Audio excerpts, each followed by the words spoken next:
There were two girls named Kim and Suze. They had been best friends ever since they started school together. When they went to university, the girls shared the same dorm room. Kim slept in the top bunk and Suze slept in the bottom bunk. One day, Kim came back from class and Suze wasn't in the room. She tried to call her friend, but Susie's phone was either out of coverage or switched off. She looked around the room and noticed that all of Susie's things were still there and her suitcase was still sitting on top of the wardrobe. Kim began to get worried. She kept sending text messages saying, "Please call me and are you okay?" But there was no reply. The next morning, when Suze still hadn't shown up, Kim called all their friends, but none of them had seen her. She kept calling Susie's phone, but there was no answer. Finally, Kim sent a message asking, "Where are you? I'm really worried about you. PLZ text me back." That night, when Kim was lying in bed, she received a text message. It was from Suze. It simply read, "Back to back." Kim was stunned. She couldn't understand what the message meant. As she was puzzling over it, she noticed there was a strange, sickly sweet smell in the room. She began to look around, searching for the source of the stench. She pulled things out of the wardrobe, but she couldn't find anything that could be causing the smell. She pulled down Susie's suitcase and opened it, but it was empty. Turning around, she looked at Susie's bed. With trembling fingers, she reached out and pulled the covers off the bottom bunk, but there was nothing there. Then, Kim happened to glance up and let out a horrified scream. She found herself face to face with the rotting corpse of Suze. It turned out that an intruder had broken into their dorm room. Suze had accidentally stumbled across him during the robbery. He murdered her and hid her body by strapping it to the underside of the top bunk. Every night, the girls had been lying back to back.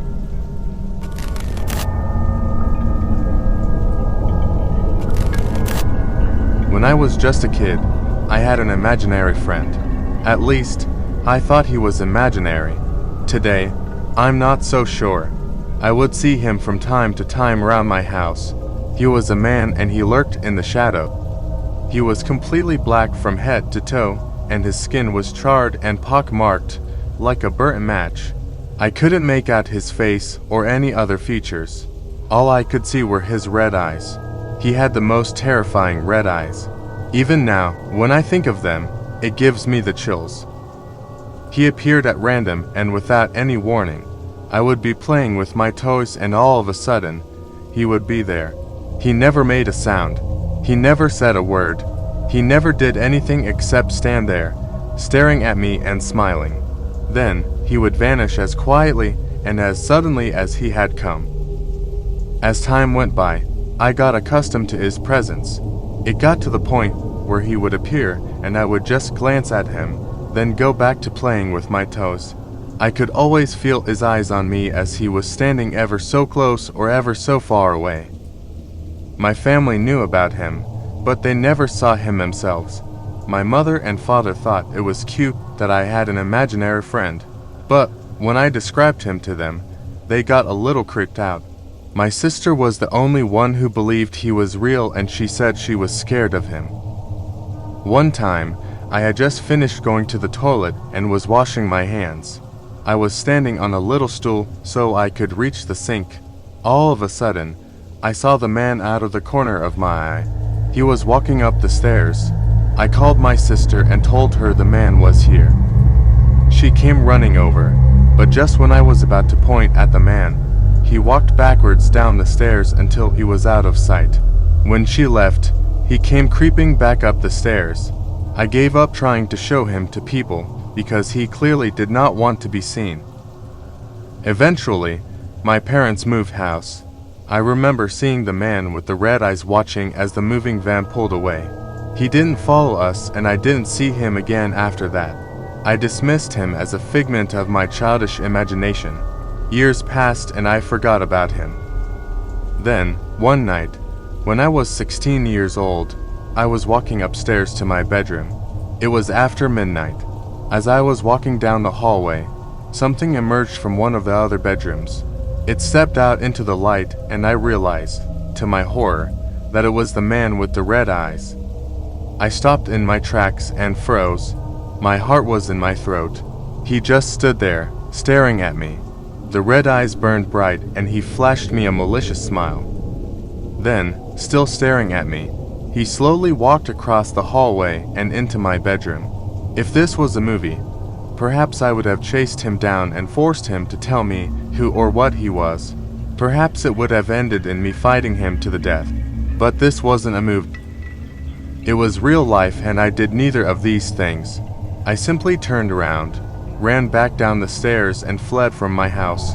I sat on the curb outside, shivering and shaking, until dawn arrived. I haven't seen him again since then.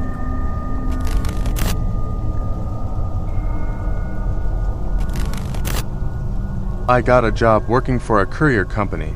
One day, I had to deliver some luggage to a man named Mr. Yamaguchi. His apartment was on the 12th floor of a tall building. I was in a rush because I wanted to get home early that day. I took the elevator to the 12th floor and managed to deliver the luggage to Mr. Yamaguchi safely. He even gave me a big tip. As I was leaving, I happened to notice that there was a note on the door of the apartment next to Mr. Yamaguchi's. It read, "Old man with bad legs. Can't go down to throw away trash. Could someone please help me?" I hesitated for a moment. Although I wanted to go home early, my mother always taught me to help people in need. I rang the doorbell and waited. The door was immediately opened by an old man who must have been at least 80 years of age. "I saw your note," I said. "Thank you so much, young man," he replied with a smile. "Getting old is a terrible thing, especially when you're alone. Just wait a moment and I'll get it for you." He went back into his apartment and rummaged around. A few minutes later, the old man emerged and handed me a small cardboard box that was sealed with duct tape. It felt unnaturally heavy. "Yes, getting old is very hard," he continued. "Some days you feel you would be better off dead." I didn't want to get into an awkward conversation with the old guy, so I just replied, "No problem. I'll throw this away for you." I turned to leave, but the old man followed me out to the elevator. "Thank you so much for doing this," he muttered. "Sorry to bother you. It was very nice to meet you." "Yeah, see you later," I replied as I jabbed the button for the ground floor. The doors closed and the elevator descended. The box was so heavy, I wondered what could be inside. Then I thought about the old man. Were his legs really so bad that he couldn't use the elevator? Perhaps he was just lonely and wanted somebody to talk to. Suddenly, the box was ripped out of my hands. It hit the ceiling of the elevator with a loud metallic clang. The elevator ground to a halt between the 6th and 7th floors. The box fell back down to the floor with a heavy thud. I was so shocked, I didn't know what to do. I noticed a long, thin metal wire. It led out of the box and through the crack in the elevator doors. After opening the box with my penknife, I was surprised to find that all it contained was a heavy concrete block with piano wire wrapped around it. I wanted to ask the old man what was going on, so I pressed the button for the 12th floor. When the elevator stopped and the doors opened, I gasped in horror. Then, I took out my cell phone, called the police immediately, and waited for them to come. The old man had wrapped the other end of the piano wire around his neck. His body was lying in front of the elevator in a pool of blood. His head had rolled over and come to a rest at his apartment door.